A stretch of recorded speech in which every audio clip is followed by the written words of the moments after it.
Thank you Wesley గారు అని కళ్ళు ఆయన చెమర్చి ఏడుస్తూ అన్నాడు, ఎగ్జాక్ట్గా మాకు కావాల్సిన అమౌంట్ ఇదేనండి, దేవుడు మీ ద్వారా మా ప్రార్థన ఆలకించేసాడండి అన్నాడు. చాలా సంతోషం పాస్టర్ గారు, తీసుకెళ్ళి మందిర పని పూర్తి చేసేయండి.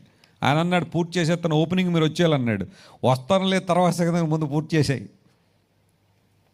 నాకు చాలా అవసరత ఉన్నప్పుడు దేవుడు నాకు చెప్పిన ఒక్క మాటకి నేను లోబడ్డాను.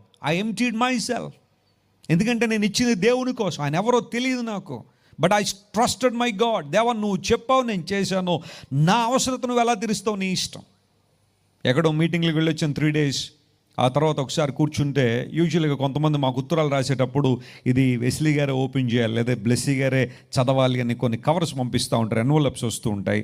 సో అలాంటి ఎన్వలప్ ఒకటి నా టేబుల్ మీద పెట్టారు, ఎవరు ఓపెన్ చేయలేదు దాన్ని. మా ఆఫీస్లో తీసుకొచ్చి నా టేబుల్ మీద పెడితే అలాగే ఏదో ప్రార్థన అవసరం అనుకుని అలా తెరిచి చూస్తే దానిలో ఒక చెక్ ఉంది, 15 లక్షల రూపాయలు ఉన్నాయి దానిలో. దేవుడు నామమున స్తోత్రం కలుగును గాక. అంటే నా దేవుడు నా విశ్వాసాన్ని పరీక్షించాడు.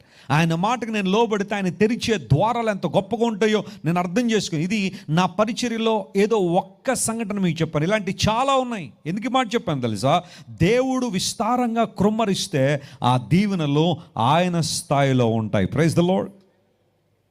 ఒకసారి ఒక చంటి బిడ్డ, అంటే మరీ చంటి బిడ్డ కాదు, ఒక 5 సంవత్సరాల బాలుడు తన తల్లి ఒక కిరాణా షాప్కి వెళ్ళారట.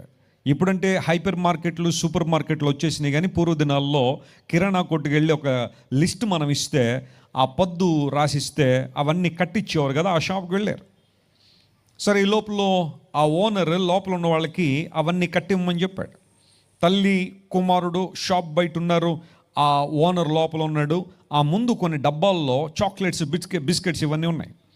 ఈ పిల్లవాడిని చూసి ఆ ఓనర్ కొంచెం వీడికి ఏదైనా చేద్దామని ఆలోచనలో ఒక డబ్బా మూత తీసి, ఒక సీసా మూత తీసి, అరే తీసుకోరా అన్నాడు.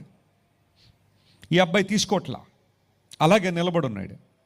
మరలా 2వసారి అడిగాడు, తీసుకోరా అన్నాడు, తీసుకోలేదు.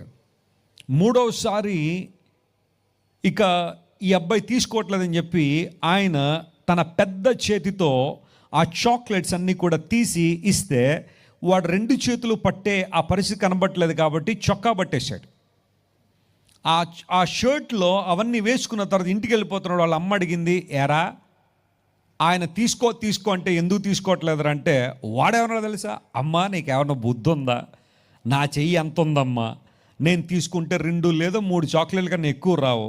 ఇప్పుడు ఆయన చేత్తో ఇచ్చాడు చూడు, చొక్కాలో పట్టాల్సి వచ్చింది. కొన్నిసార్లు దేవుని దగ్గరికి వచ్చిన తర్వాత మనం కోరుకుంటాం, నాకు అది కావాలి ఇది కావాలంటే దేవుడు ఇస్తాడు, కాదంటలేదు. కానీ ఎప్పుడైనా అడిగావు, ప్రభువా నీకేది ఇష్టం అది ఇచ్చేయండి అని. ఆ సందర్భంలో దేవుడు కృమ్మరించే దీవెనలు ఉంటాయి చూసావా, అవి నువ్వు పట్టజాలంత విస్తారంగా దేవుడు ఇస్తాడు. చెప్పండి కూడా దేవుని మహిమపరచును. హల్లెలూయా.